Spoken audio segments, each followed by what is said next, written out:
আচ্ছা, আওয়ামী লীগ আসলে একটা মানে শুধু রাজনৈতিক দল বলা যায় না, তারা হচ্ছে একটা রেজিম।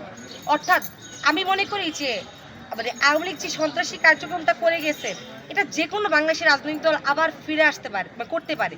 এটা যেন না করতে পারে, এই জন্য আমাদের ছাত্র জনতাকে সবসময় মাঠে থাকতে হবে।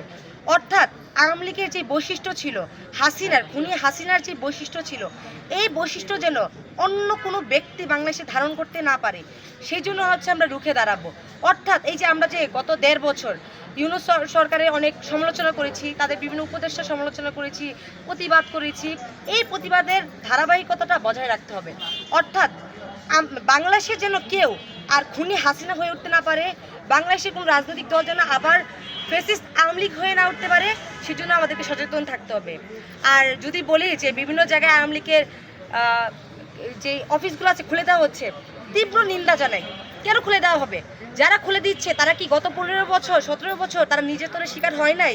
তাদের মা বোনেরা কি ঘরে শান্তিতে ঘুমাইতে পারছিল? তারা নিজেরাও ঘরে থাকতে পারতো না। এখন কেন তাদের এত দরদ তাদের প্রতি? যারা তাদেরকে এত অত্যাচার করলো, তাদের বাসায় ঘুমানোর সুযোগটা দিল না, এখন কেন তাদের প্রতি এত মায়া থাকবে যে তাদের অফিস খুলে দিতে হবে? এটা নিন্দা জানাই। প্রশাসনকে আরও শক্ত হতে হবে, পুলিশদেরকে আরও শক্ত হতে হবে, আর্মির ভাইদেরকে আরও শক্ত হতে হবে, এইসব বিষয়ে প্রতিরোধ গড়ে তুলতে হবে। ধন্যবাদ।